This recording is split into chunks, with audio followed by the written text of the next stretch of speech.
जय माता दी। प्रिय भक्तों, आप सभी का हमारे चैनल मन की शांति में बहुत बहुत स्वागत है। धार्मिक मान्यताओं के अनुसार फाल्गुन विनायक चतुर्थी के दिन श्रद्धा और नियम पूर्वक व्रत रखने से बुद्धि, धन, संतति और सौभाग्य की प्राप्ति होती है। फाल्गुन मास स्वयं ही प्रेम, आनंद और नव ऊर्जा का प्रतीक है। इसलिए इस माह में की गई गणेश पूजा विशेष फलदायी मानी जाती है। आप सब गणेश चतुर्थी व्रत रखते हैं तो भी, नहीं रखते हैं तो भी आज के दिन गणेश भगवान की यह कथा अवश्य सुननी चाहिए। सुनने मात्र से ही भगवान गणेश की कृपा और आशीर्वाद सदैव साथ बनी रहती है। भगवान गणेश विघ्नहर्ता का ध्यान करते हुए आप सब इस कथा को सुने। द्वापर युग में महिष्मती नगरी में महिजीत नाम के एक प्रतापी राजा रहते थे। वे पुण्य कर्म करने वाले और अपनी प्रजा को अच्छे से पालन पोषण करने वाले राजा थे, लेकिन उनकी कोई संतान नहीं थी, जिससे उन्हें राजमहल का वैभव अच्छा नहीं लगता था। वेदों में संतानहीन व्यक्ति का जीवन व्यर्थ माना गया है और संतान विहीन व्यक्ति द्वारा पितरों को दिया गया जल पितृगण गर्म जल के रूप में ग्रहण करते हैं। यही सोचकर राजा महिजीत के जीवन का बहुत समय व्यतीत हो गया।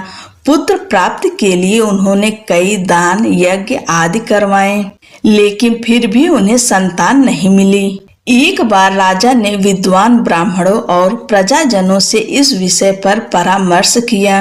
राजा ने कहा, हे ब्राह्मणों तथा प्रजाजनों, मेरी कोई संतान नहीं है, अब मेरी क्या गति होगी। मैंने अपने जीवन में कोई पाप नहीं किया, अपनी प्रजा का पुत्रवत पालन किया और धर्म का हमेशा पालन किया, फिर भी मुझे अब तक पुत्र क्यों नहीं प्राप्त हुआ।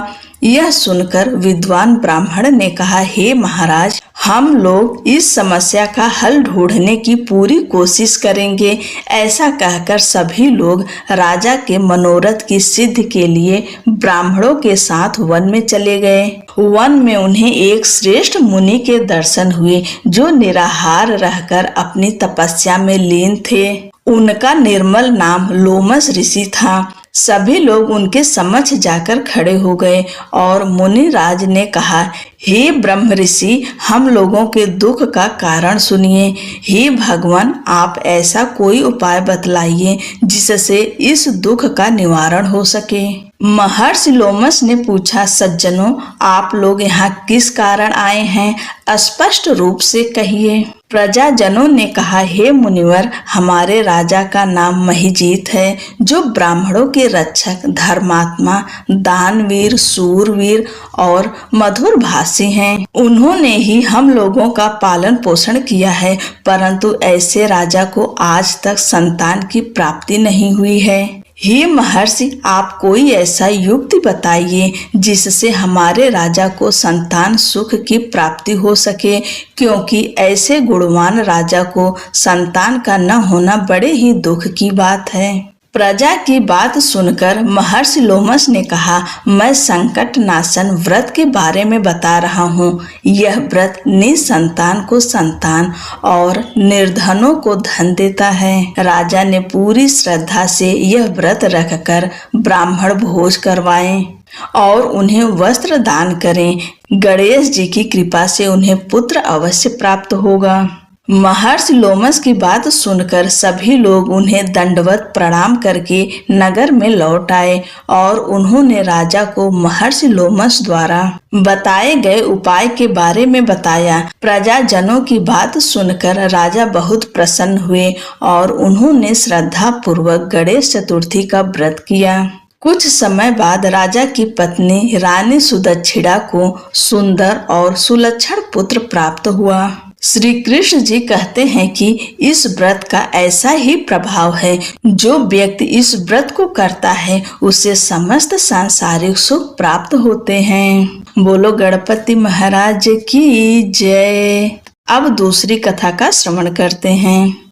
एक समय की बात है कि भगवान विष्णु का विवाह लक्ष्मी जी के साथ निश्चित हो गया।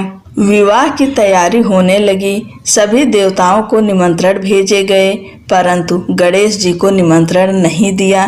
कारण जो भी रहा हो, अब भगवान विष्णु की बारात जाने का समय आ गया। सभी देवता अपनी पत्नियों के साथ विवाह समारोह में आए। उन सब ने देखा कि गणेश जी कहीं दिखाई नहीं दे रहे हैं।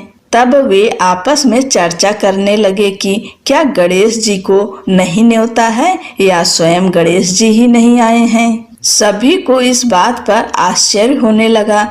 तभी सबने विचार किया कि विष्णु भगवान से ही इसका कारण पूछा जाए। विष्णु भगवान से पूछने पर उन्होंने कहा कि हमने गणेश जी के पिता भोलेनाथ महादेव को न्योता भेजा है। यदि गणेश जी अपने पिता के साथ आना चाहते तो आ जाते, अलग से न्योता देने की कोई आवश्यकता भी नहीं थी। दूसरी बात यह है कि उनको 1.25 मन मूंग, 1.25 मन चावल, 1.25 मन घी और 1.25 मन लड्डू का भोजन दिन भर में चाहिए।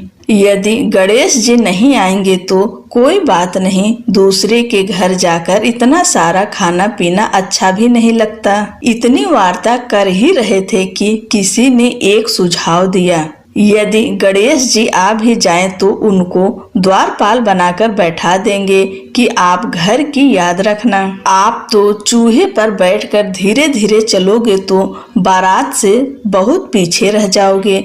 यह सुझाव भी सबको पसंद आ गया। भगवान विष्णु ने भी अपनी सहमति दे दी। होना क्या था कि इतने में गणेश जी वहां आ पहुँचे और उन्हें समझा बुझाकर घर की रखवाली करने बैठा दिया। बारात चल दी।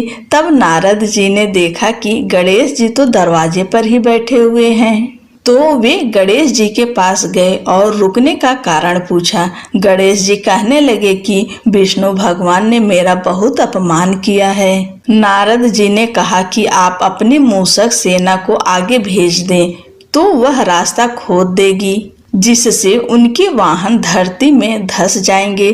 तब आपको सम्मान पूर्वक बुलाना पड़ेगा। अब तो गणेश जी ने अपनी मूषक सेना जल्दी से आगे भेज दी और सेना ने जमीन पोली कर दी। जब बारात वहां से निकली तो रथों के पहिए धरती में धंस गए। लाख कोशिश करें परंतु पहिए नहीं निकले। सभी ने अपने अपने उपाय किए परंतु पहिए तो नहीं निकले, बल्कि जगह जगह से टूट गए। किसी की समझ में नहीं आ रहा था कि अब क्या किया जाए। तब तो नारद जी ने कहा, आप लोगों ने गणेश जी का अपमान करके अच्छा नहीं किया। यदि उन्हें मना कर लाया जाए तो आपका कार्य सिद्ध हो सकता है और यह संकट टल सकता है। शंकर भगवान ने अपने दूत नंदी को भेजा और वे गणेश जी को लेकर आए। गणेश जी का आदर सम्मान के साथ पूजन किया। तब कहीं रथ के पहिए निकले।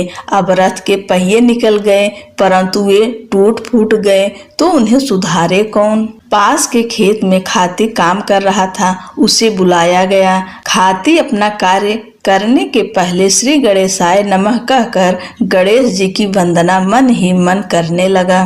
देखते ही देखते खाती ने सभी पहियों को ठीक कर दिया। तब खाती कहने लगा कि हे देवताओं, आपने सर्वप्रथम गणेश जी को नहीं मनाया होगा और न ही उनकी पूजन की होगी, इसलिए तो आपके साथ यह संकट आया है। हम तो मूर्ख अज्ञानी हैं, फिर भी पहले गणेश जी को पूजते हैं, उनका ध्यान करते हैं। आप लोग तो देवतागण हैं, फिर भी आप गणेश जी को कैसे भूल गए। अब आप लोग भगवान श्री गणेश जी की जय बोलकर जाएं तो आपके सब काम बन जाएंगे और कोई संकट भी नहीं आएगा। ऐसा कहते हुए बारात वहां से चल दी और विष्णु भगवान का लक्ष्मी जी के साथ विवाह संपन्न करा के सभी सकुशल घर लौट आए। हे गणेश जी महाराज, आपने विष्णु को जैसा कार्य सारियो ऐसा कार्य सबको सिद्ध कर जो। बोलो गजानन भगवान की जय।